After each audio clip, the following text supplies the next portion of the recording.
Hello guys, अस्सलाम वालेकुम। Hope you all are fine.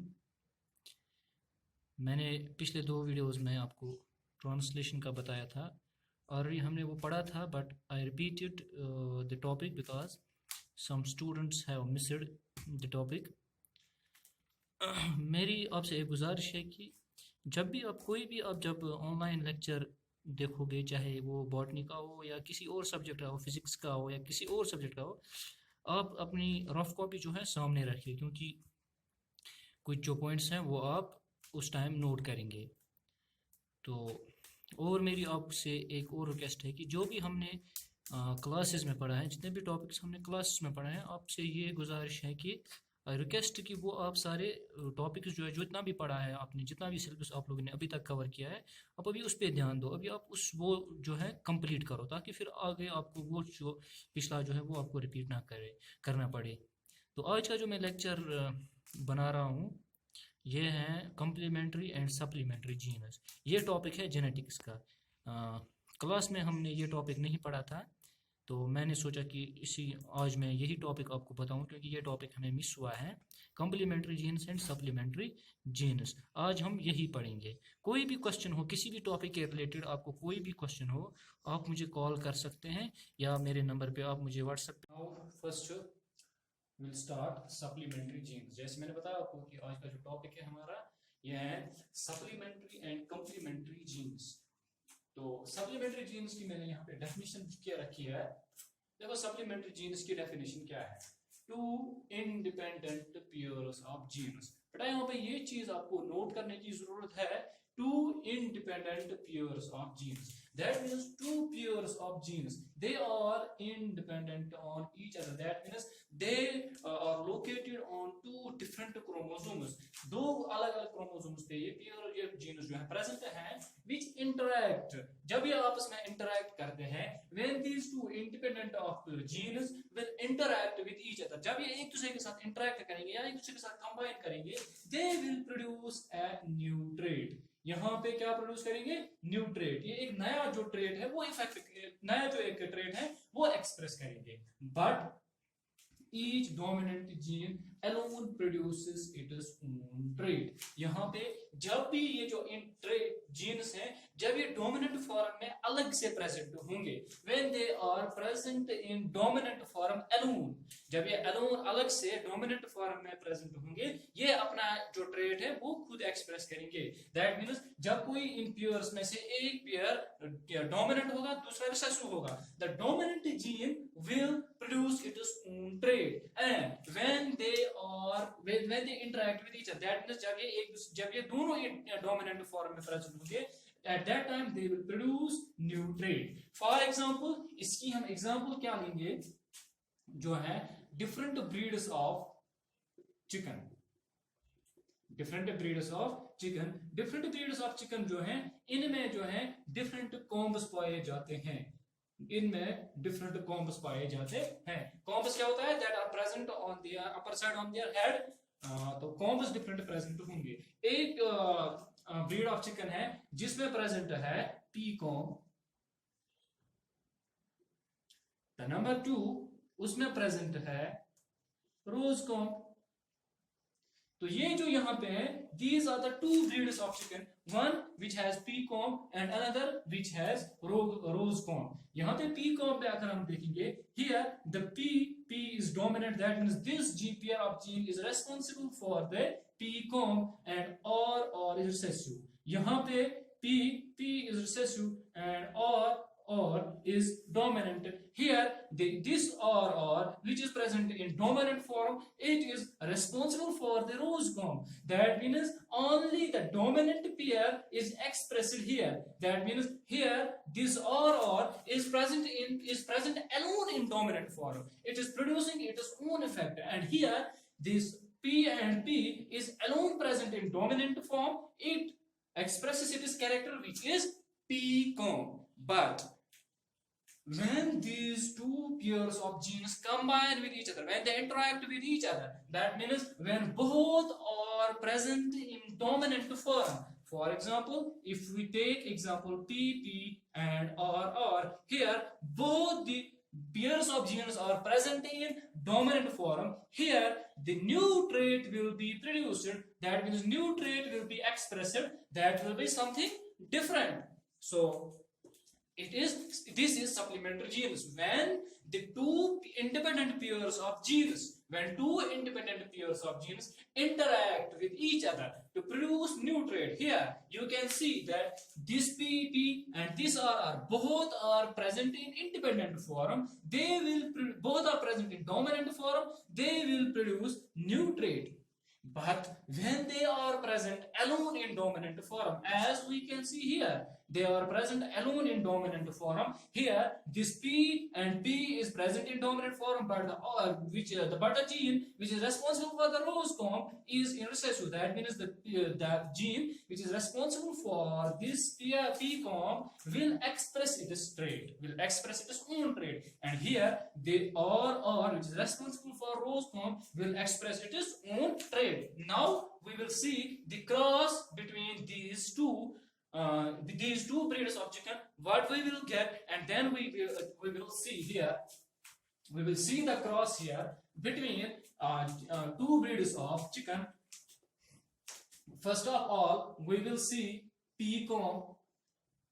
It is P comb. These are the parents. As you have already read the dihybrid cross, it is the dihybrid cross. Here we will see, here it is a dominant is RR, which is rose comb. Now we will see what type of gametes it will produce. It will produce P and R type of gametes, and here the gametes will be small p, capital R. When they will pollinate with each other, we will get F1 generation, which will be capital P, small p, capital R, and small r. Here you can see this what the supplementary gene means. Here you can see P and P is dominant, so P comb. R and R is dominant, so rose comb. Here you can see P is dominant, R is dominant. That means both the genes are present in dominant form. So we will see a new type of trait here, which will be walnut comb. So when the both genes are present in dominant form, या हम ऐसे कहेंगे जब ये आपस में interact करेंगे, they will produce new type of trait. And here the new type of trait, new type of comb is formed, which is walnut comb. तो now हम देखेंगे जब ये F2 generation में जाएंगे, when this F1 generation will produce F2 generation, हमें कौन से ऑफस्प्रिंग्स मिलेंगे, हम यहाँ पे F2 जनरेशन आप बनाएंगे. जैसे आपको पता है दे विल जब ये ऑप्स में सेल्फिंग करेंगे तो हमारे पास गमीट्स कौन से टाइप के आएंगे, P and R, P and small r, small p, capital R, small p, small r. So these four types of gametes will be produced in F1 generation.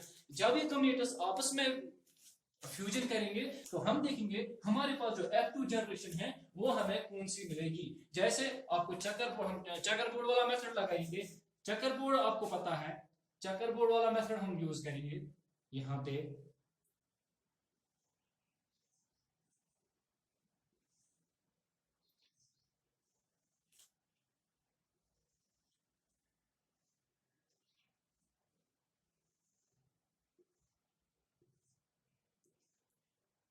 So gametes here will be capital P, capital R, capital P, small r, small p, and capital R, and this.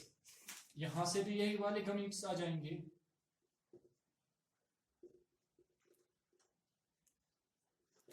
तो जब हम यहाँ पे offsprings produce, जब F2 generation हमें मिलेगी, F2 generation में आपको ऐसे, जैसे आपको पता है, you know the method.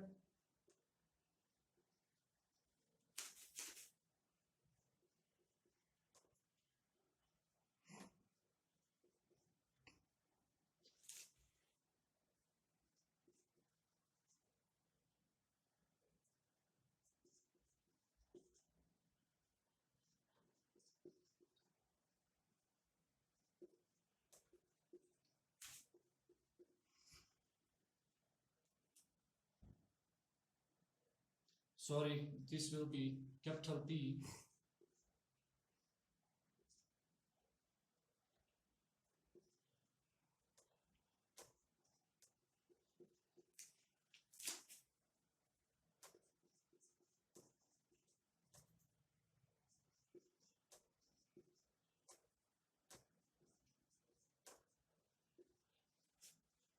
यहाँ पे P, capital P, small p, capital R, यहाँ पे capital P, small p, capital R, small r, यहाँ पे स्मॉल p, कैपिटल R, यहाँ पे small p, capital R, small r, यहाँ पे हम देखेंगे capital P, small p, capital R, small r, यहाँ पे कैपिटल P, स्मॉल p और r जो है दोनों स्मॉल आ जाएंगे। यहाँ पे हम देखेंगे P एंड P, स्मॉल और capital R and small r, यहाँ पे small p, small r। Now you will see यहाँ पे 16 ऑफस्प्रिंग्स हमें मिले हैं। Now what will be the new traits here. यहाँ पे आप देखो P, R and R. When we will see here both P and R are in dominant form, so we will get here new trait which will be walnut comb.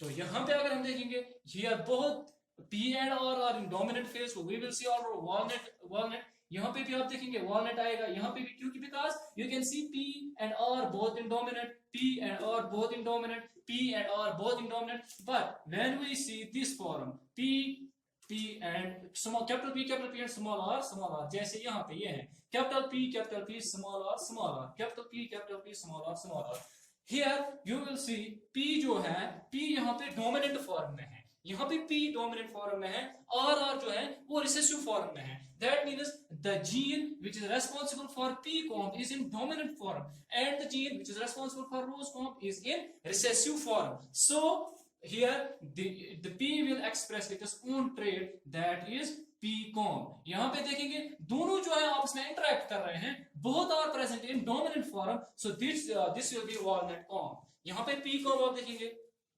so and we will see here we will see P, R and R. That means यहाँ पे P जो है, small p जो है is in recessive form and the gene which is responsible for rose comb R and R is in dominant form. So we will get here the R will express its own trait, that is rose comb. Here also you can see capital R and small r, that means here it will express its trait which will be rose comb. अब यहाँ पे हम देखेंगे P, R and R. यहाँ पे both genes जो है, both genes are present in recessive form. यहाँ पे कोई dominant नहीं है, दोनों जो है recessive है, so we will get the new trait here which is called as single comb. बेटा यहाँ पे आप एक चीज ध्यान रखो, यहाँ पे कुछ पॉइंट्स नोट करने की जरूरत है, जहां पे हमें P and R alleles, ये तो alleles है, P and R alleles जहां पे हमें dominant है, when P and R alleles are dominant, जहां पे हम देखेंगे P और R जो है वो dominant है, we get new trait, हमें एक नया trait बन रहा है। जैसे यहाँ पे बहुत P are in dominant, we get walnut comb. यहाँ पे बहुत P and R are dominant, we get new trait. ठीक है बेटा, जहां पे only P dominant है we get P comb, जहां पे only R dominant है we get rose comb, और जहां पे बहुत recessive है, यहाँ पे बहुत P and R are recessive, both P allele and R allele are recessive, we here also get new trait which is in this case single comb. That means when both the P and R alleles are dominant, when both P and R alleles are dominant and are interacting together, we get the new trait. Here, walnut comb. But when only P is dominant, when only P allele is dominant, as is the case here. यहाँ पे P, capital P है, यहाँ पे दो और जो है they are recessive, और capital P that means P जो है वो only P is in a dominant phase, we get PCOM, we get only that type of that trait which is dominant, और जहां पे सिर्फ R allele dominant है we get what, we get Rosecomb as is the case here. यहाँ पे हम देखेंगे PP जो है that is recessive, R and R is in dominant, R is here, R allele is dominant, so we get the trait which is we get the trait for which R is responsible, that is in this case Rosecomb we will get here. ठीक है बेटा, ये था complementary genes. तो complementary genes में एक बार फिर repeat करूंगा, what is the complementary genes? When the two independent pairs of genes interact with each other, they produce the new trait, but when they are dominant alone, they produces its own trait. Genes. तो now complementary genes की अगर हम definition देखेंगे बेटा, two independent pairs of genes, as was the same in case of supplementary genes, two independent pairs of genes which interact to produce a trait together, जो interact करेंगे और एक trait को मिलके बनाएंगे, but यहाँ पे difference है between the supplementary and complementary genes, but each dominant gene alone does not show its effect. जैसे सप्लीमेंट्री में अलग से जीन जो है अपनी डोमिनेंट फॉर्म में ट्रेट जो है वो एक्सप्रेस कर रहा था, but in this case you can see each dominant gene alone does not show its effect. That means एक डोमिनेंट जीन अलग से अपना जो इफेक्ट है वो प्रोड्यूस नहीं कर सकता है, अपना जो ट्रेट है वो एक्सप्रेस नहीं कर सकता है, बल्कि ये तभी अपने जो है ये तभी इस ट्रेट को एक्सप्रेस करेंगे जब बहुत genes are present in dominant form, जब बहुत genes are present dominant form, अगर इनमें से एक ही डोमिनेंट फॉर्म में प्रेजेंट होगा तो जो है ट्रेट जो है वो एक्सप्रेस नहीं होगा। कंप्लीमेंट्री में क्या था, कंप्लीमेंट्री में होता था अपना जो इफेक्ट, अपना जो ट्रेट था वो एक्सप्रेस इंडिपेंडेंटली कर रहे थे जब वो अलग से डोमिनेंट फॉर्म में होते थे, बट यहाँ पे डोमिनेंट फॉर्म में होके भी ये अलग से अपना इफेक्ट जो है वो प्रोड्यूस नहीं करेंगे। फॉर एग्जांपल यहाँ पे मैं एग्जांपल बताऊंगा different varieties of sweet pea plant, varieties of sweet pea plant, इनमें जो यूजुअली क्या होता है, they have the white colored flowers, they have white colored flowers. ये जो स्वीट पी प्लांट्स हैं they have the white colored flowers. जब इन white colored flowers को हम क्रॉस करते हैं we get the F1 generation which have purple colored flowers,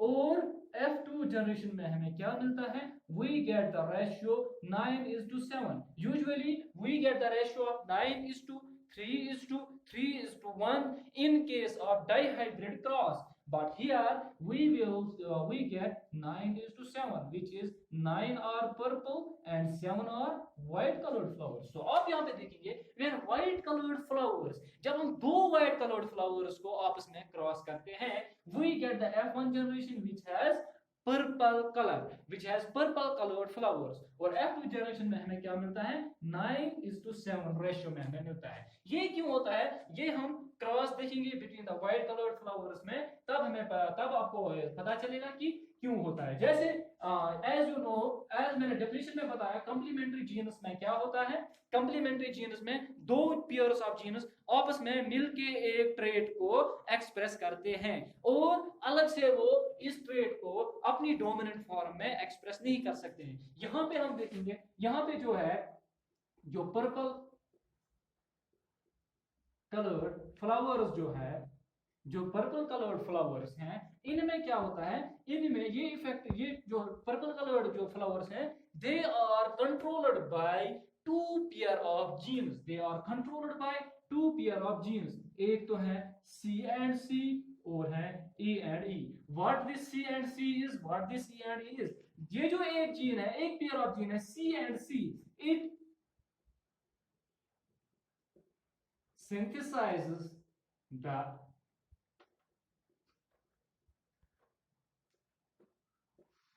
raw material for purple color, ठीक है। और E एंड E जो है it produces enzyme which converts the raw material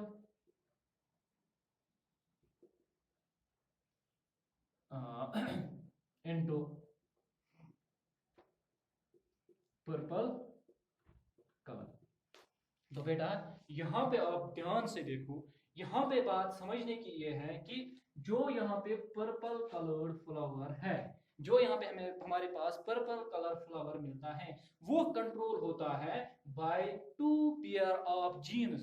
एक तो सी है और है E. When this C and C, what will this C and C does, it synthesizes the raw material. ये रॉ मटेरियल को synthesize करता है, विच इज जो रेस्पॉन्सिबल है किसके लिए, पर्पल कलर के लिए। और सी ने तो रॉ मटेरियल बना दिया, but it is not effective.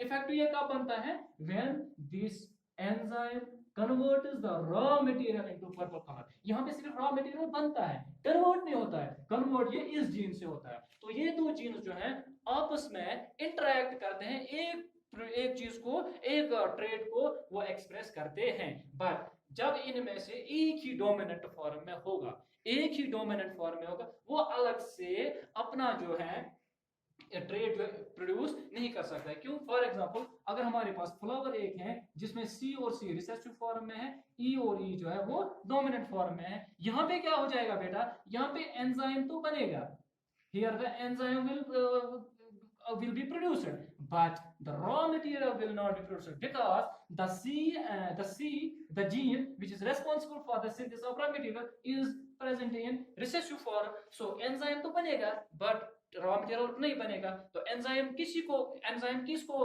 Purple colour में चेंज करेगा, क्योंकि यहाँ पे तो पर्पल कलर जो रॉ मटेरियल वो बनेगा ही नहीं। तो that is why here this E and E is dominant, it will not produce the effect alone. और दूसरा हम एग्जांपल देखेंगे, यहाँ पे C और C it is present in dominant form, E and E it is present in recessive form. यहाँ पे raw material तो बनेगा but the enzyme which converts this raw material into purple color will not be produced, so it will also not express it as trade। अब हम यहाँ पे dihybrid cross देखेंगे, इनके दरमियान में क्रॉस देखेंगे, तो उस क्रॉस से हमें पता चलेगा कि कौन से फ्लावर्स कैसे बनेंगे। हम क्रॉस करेंगे between two white colored flowers of pea plant। But कौन सा P plant, sweet pea plant. For हम दो टाइप्स के प्लांट्स लेंगे व्हाइट फ्लावर जिनके होंगे, जिनमें व्हाइट फ्लावर होंगे। तो यहाँ पे आप मुझे बताइए, यहाँ पे आप देखो जो C और C, that means capital C and capital C, small c and small e and small e, यहाँ पे ये व्हाइट कलर्ड होंगे। क्यों व्हाइट कलर्ड होंगे, बिकॉज यहाँ पे रॉ मटेरियल तो बनेगा but the enzyme will not be produced. ये हम क्रॉस करेंगे दूसरे टाइप के व्हाइट फ्लावर के साथ जिसमें सी रिसेसिव होगा, E and E will be dominant. यहाँ भी व्हाइट कलर्ड होगा because the raw material will not be synthesised but the enzyme will synthesise, so ये इफेक्ट नहीं करेगा, it will also be white coloured. तो जब ये आपस में गमीट्स बनाएंगे, ये गमीट बनाएगा कैपिटल सी स्मॉल ई, ये बनाएगा स्मॉल सी कैपिटल ई। तो जब हम F1 जनरेशन देखेंगे, F1 जनरेशन में C capital C small c capital E small e, तो यहाँ पे बेटा आप ध्यान से देखो, both are present in dominant form, both are present in dominant form. यहाँ पे C भी डोमिनेंट है, ये भी डोमिनेंट है, तो यहाँ पे रॉ मटेरियल भी बनेगा, एंजाइम भी बनेगा, they interact, they together produces the trade। यहाँ पे रॉ मटेरियल भी बनेगा, एंजाइम भी बनेगा, so the new trade here former will be purple colored flowers. तो बेटा समझ में आ रहा है आपको? तो यहाँ पे देखिए सिर्फ रॉ मटेरियल है, एंजाइम नहीं है। यहाँ पे एंजाइम है, रॉ मटेरियल नहीं है। यहाँ पे बहुत रॉ मटेरियल है, बहुत एंजाइम है। So the purple colour will be formed. Now जब हम इस F1 जनरेशन को सेल्फिंग करेंगे तो हमें F2 जनरेशन में क्या मिलेगा, ध्यान से देखिए। यहाँ पे हमारे पास F1 जनरेशन जो है वो है C C E and E। तो जो हमारे पास गमीट्स हैं वो बनेंगे capital C, capital E, capital C, small e, small c, capital E, small e, small c, small c, small e। तो जब हम इनको F1 जनरेशन में देखेंगे चेकर बोर्ड के जरिए हम इनको क्रॉस करेंगे।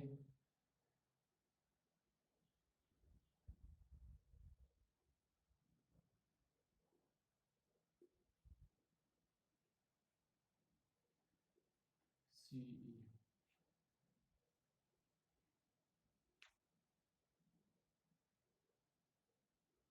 तो बेटा यहाँ पे आप ध्यान से देखो, यहाँ पे भी होगा।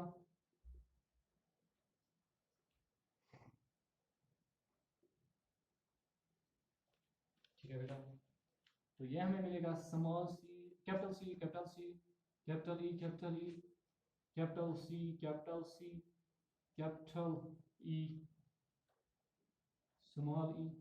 ठीक है बेटा, यहाँ पे capital C, small C, capital E, capital E, यहाँ पे capital C, small C, capital E, small E.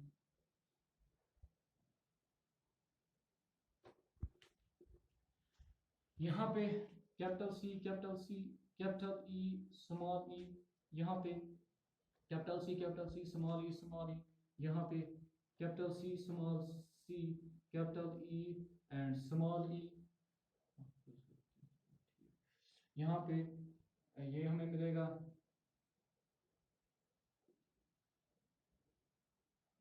यहाँ पे कैपिटल सी, स्मॉल सी,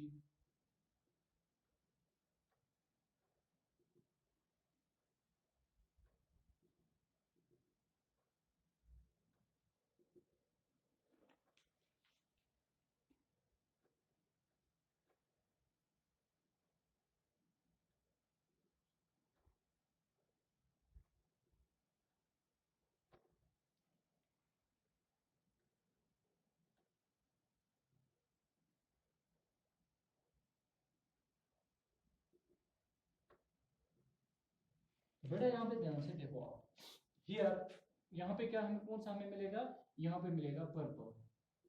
क्यों मिलेगा purple? Because both are dominant. यहाँ पे भी हमें मिलेगा purple because both C and E are dominant. यहाँ पे भी मिलेगा purple because C dominant, E dominant. यहाँ पे मिलेगा purple because C dominant, E dominant. यहाँ पे मिलेगा purple because C dominant, E dominant. यहाँ पे हमें मिलेगा व्हाइट।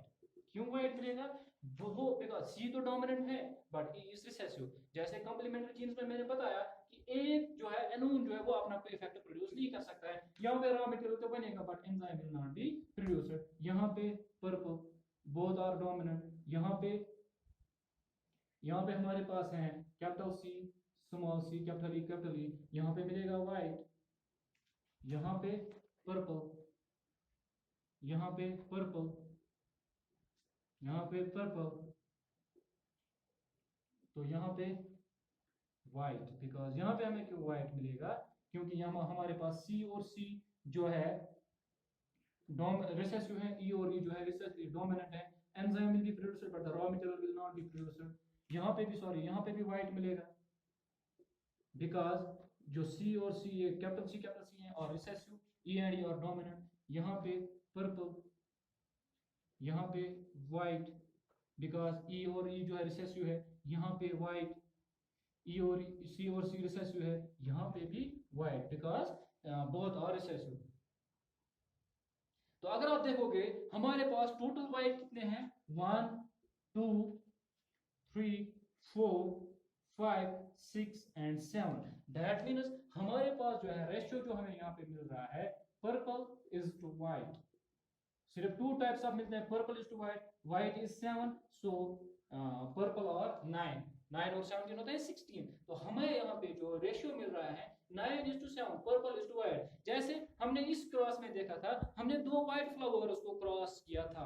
किन 2 व्हाइट फ्लावर्स को? जिनमें एक जीन जो था वो डोमिनेंट था। एक वाले व्हाइट फ्लावर में the raw material gene which is responsible for the synthesis of raw material was dominant, and in other white flower plant उसमें क्या था? उसमें एंजाइम वाला डोमिनेंट था and the raw material was recessive. तो जब हमने यहाँ पे देखा कि हमारे पास जब F1 जनरेशन में क्या था, F1 जनरेशन में हमें बहुत बार दोनों जो है डोमिनेंट थे, तो हमें पर्पल मिले। जब हमने इनको F2 जनरेशन में F2 जनरेशन के लिए क्रॉस किया, तो हमें यहाँ पे देखा रेशियो हमें मिल रहा है 9:7, बिकॉज कई जगह पे दोनों जो है डोमिनेंट थे, हमें पर्पल मिला। कई जगह पे एक जो था, यहाँ पे देखेंगे एक डोमिनेंट था एक रिसेसिव था, तो हमें व्हाइट मिले। यहाँ पे दोनों रिसेसिव थे, तो जब दोनों रिसेसिव होंगे तो ना ही रॉ मटेरियल बनेगा ना ही एंजाइम बनेगा, तो दैट विल बी व्हाइट। तो यहाँ पे हमने देखा एक रिसेसिव एक डोमिनेंट। यहाँ पे अगर हम देखेंगे, यहाँ पे जो है डोमिनेंट बोथ है, सी वाला भी डोमिनेंट